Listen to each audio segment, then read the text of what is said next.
Shalom yang dikasih Tuhan, kembali lagi kita berjumpa pada hari ini dalam belajar kebenaran firman Tuhan, di mana tema kita hari ini kesabaran meruntuhkan keangkuhan hidup.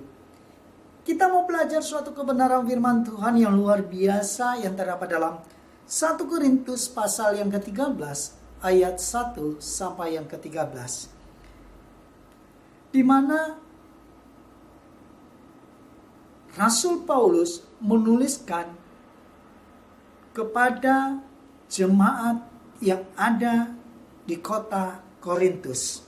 Beginilah firman Tuhan, judul perikopnya kasih.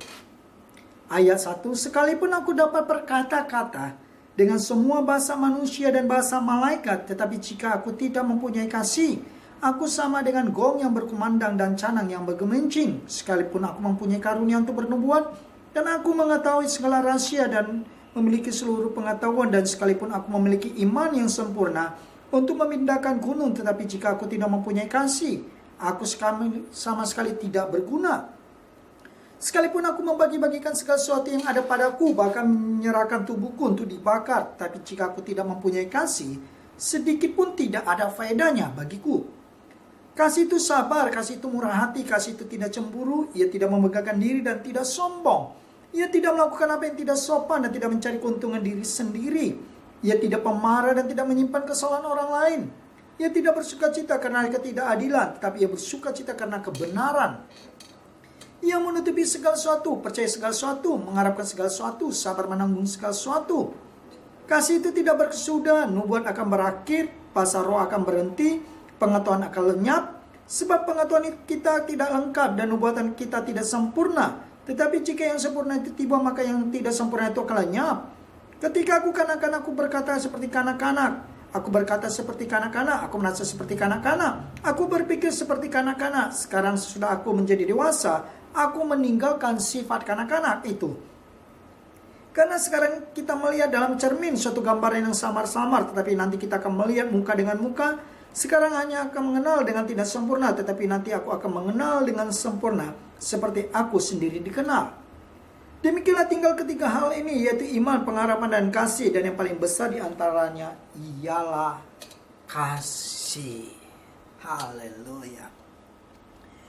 Ini adalah ayat, saya katakan, luar biasa dalam satu perikop yang dimana judulnya kasih, yang mengajarkan setiap pribadi kita di dalam kasih ada kesabaran.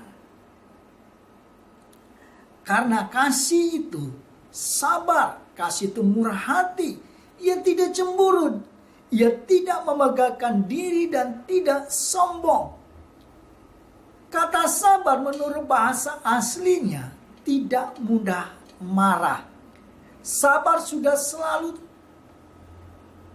di mana hidup kita senantiasa mengendalikan emosi kita, supaya setiap pribadi kita tidak hanyut dalam emosi yang tidak terkendali sehingga berakibat merugikan diri sendiri maupun orang lain, menyakiti diri sendiri dan juga menyakitkan orang lain di saat kita tidak bisa mengendalikan diri, baik itu menyakitkan fisik orang lain maupun juga menyakitkan perasaan orang lain.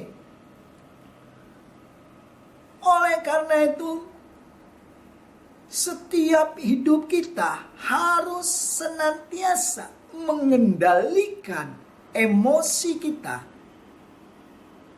lewat firman Tuhan, lewat Roh Kudus yang mengendalikan setiap hidup kita. Jika ada kasih, maka perbedaan bukanlah suatu yang harus diperuncing sehingga menimbulkan masalah. Jikalau ada kasih, maka semuanya perbedaan bukanlah suatu halangan, tetapi kasih akan merobohkan tembok-tembok pemisah yang dibangun atas keangkuhan hidup. Kesabaran meruntuhkan keangkuhan hidup setiap orang, karena kesabaran adalah cermin dari kasih itu sendiri. Dalam Amsal pasal 16 ayat 32 katakan, orang yang sabar melebihi seorang pahlawan. Orang yang menguasai dirinya melebihi orang yang merebut kota. Setiap orang yang bisa mengendalikan emosionalnya, mengendalikan amarahnya, adalah orang melebihi seorang pahlawan. Saya katakan dia melebihi seorang pahlawan. Kenapa? Karena dia menang terhadap keangkuhan, keegoisan, kesombongan diri sendiri. Karena umumnya manusia hanya bisa melihat kesalahan orang lain, tapi lupa untuk introspeksi diri. Orang dengan mudahnya melihat kesalahan yang terkecil kepada orang lain, tapi lupa melihat kesalahan terbesar dalam dirinya. Oleh karena itu, biarlah setiap hidup kita senantiasa hari-hari ini, kondisi yang tidak diharapkan ini, setiap kita harus semakin hari semakin sabar. Karena sabar adalah cermin dari kasih.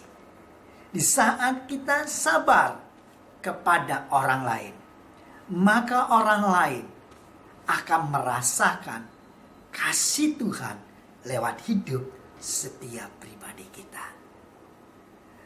Orang yang sabar senantiasa akan menang terhadap diri sendiri. Orang yang sabar akan menang dalam melewati setiap situasi yang tidak diharapkan. Orang yang sabar akan senantiasa menyatakan bahwa Tuhan itu senantiasa memberi yang terbaik dan menaikkan ucapan syukur walaupun apa yang ia hadapi bukan sesuatu yang diharapkan. Biarlah hidup saya dan saudara senantiasa semakin sabar dalam menghadapi setiap masalah demi masalah, dalam meresponi setiap berita demi berita. Setiap hidup kita semakin sabar melihat setiap tindakan yang tidak diinginkan, karena Tuhan sedang, saya katakan Tuhan sedang membawa hidup kita menjadi pribadi yang sabar lewat orang-orang di sekitar kita yang kadang dalam hidup kita menjengkelkan, membuat diri kita semakin hari semakin gimana gitu. Biarlah lewat orang-orang di sekitar kita, kita diasah, digosok untuk terus semakin dan semakin sabar. Haleluya. Biarlah hidup saya dan saudara tetap sabar dalam hidup ini.